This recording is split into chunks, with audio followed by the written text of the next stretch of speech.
Hello, we're here today to talk about the Gotrax Tundra. The Tundra is the first fat tire e-bike from Gotrax. It has features that no other fat tire e-bike out there right now can touch for the price.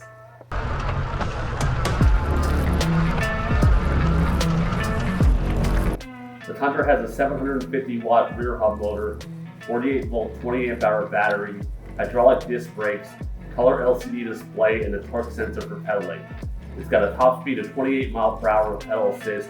It's got a published range of up to 74 miles, and you get all this for under $1,500.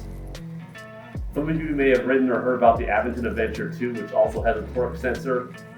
It has a great natural feel to it when going under 20 miles per hour, but there's a lot of talk online about how much effort it takes to pedal at high speeds or up steep hills, and for the most part this is true. You have to pedal like a maniac to get it up to 28 miles per hour. A lot of people actually like the Aventure 1 better that has a cadence sensor because you can easily go 28 miles per hour and easily power up hills with almost no rider effort. So what about the torque sensor on the Gotrax Tundra? Well, Gotrax did something really cool with the Tundra to solve that problem. When riding the Gotrax Tundra in pedal assist levels 1 through 4, it acts like a torque sensor with a very natural feel and easy to control in tight spaces. When you switch it to pedal assist level 5, the bike acts like it's got a cadence sensor. You can pedal lightly in low gear and the bike will accelerate with full power up to 28 miles per hour. It will keep going 28 miles per hour as long as you keep the crank spinning. You get the benefits of a torque sensor when you want it, but you can have a bike that acts like a cadence sensor when you want to easily pedal at high speeds. In PAs 1 through 4, as you can see, while pedaling as slow as I can, the bike crawls along about 10 miles per hour and doesn't go any faster. When I switch to PAs 5 and pedal as slow as I can, the bike zooms right up to max speed and stays there as long as I keep pedaling. So you can basically ghost pedal up to 28 miles per hour in PAs 5, but in PAs 1 through 4, it acts like a little torque sensor where you only get effort in proportion to how much you push.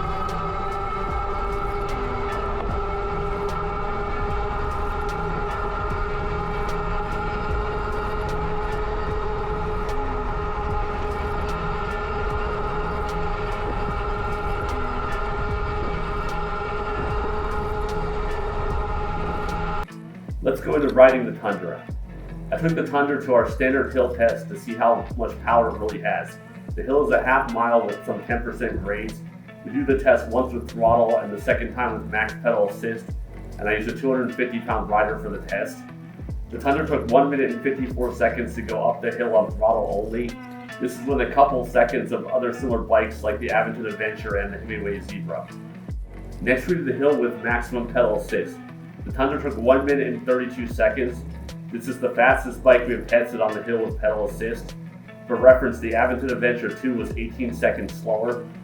I took the Tundra for a ride to see how far it would go in a charge. I do the ride again with a 250-pound rider and ride as close to 15 miles per hour as I can. And I use a route that has some steep hills and long climbs along the way. I do the ride twice, once with pedal assist and once with throttle only. I did the pedal assist ride on level 3. That gives a reasonable amount of assist that makes most hills feel easy to climb. Tundra went 55 miles before the battery gave out. This was 11 miles farther than the Aventure 2 went on the same route. I rode the same route again using throttle and no pedaling. This time the bike went a little over 42 miles.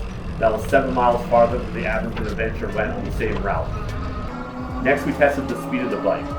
The published top speed of the Tundra is only 20 miles per hour according to the Gotrax website. The top speed with throttle only for the Tundra is only 20 miles per hour, but from factory the Tundra will go 28 miles per hour under pedal assist. We measured the top speed using a GPS.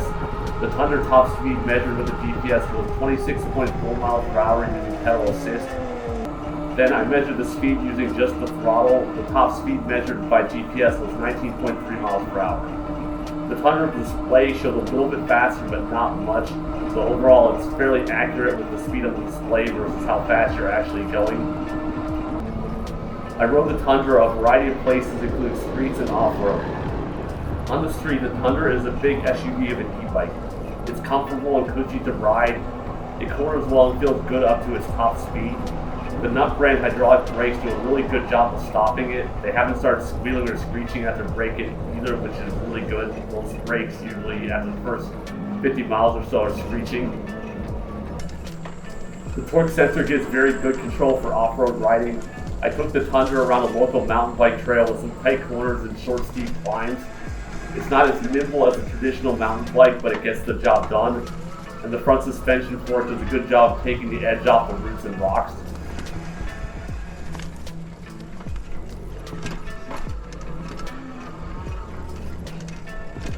Running around on wider Jeep trails and dirt roads is what the Tundra really loves doing. Give it some space and it likes to zoom around. Overall, the Tundra is a really fun bike to ride both on and off-road.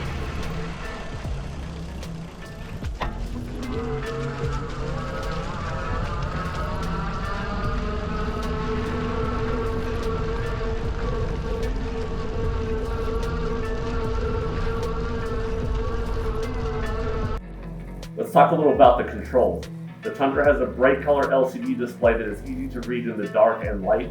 My only complaint about the display is that the battery rating is a little tiny bar at the top left corner. There's plenty of open screens at the top, so there is no reason for it to be so small. There's a 3-button controller on the left handlebar along with a throttle lever. I don't care for twist throttles, I much prefer the thumb lever like the Tundra has. The 3-button controller is easy to use while riding. It's easy to switch the PAS levels without looking at it. You can turn the lights on and enter the settings menu by holding buttons down or holding a combination of buttons. It's very user-friendly and easy to use. The bike has nut hydraulic brakes with 180mm rotors. These have surprised me at how good they feel and how quiet they are. Most bikes in this price range use Tektro brakes. Tektro brakes make a lot of squealing and screeching noise after break-in, where the nuts have been quiet so far. The bike has a 7-speed Shimano Tourney driveline. This is my least favorite part about the bike.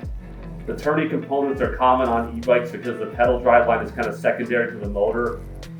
So I guess they last longer than they would on a regular bike, but they really should not be in bikes marketed for off-road. Most other e-bikes in this price range at least have an upgrade to Shimano Ultra derailleur.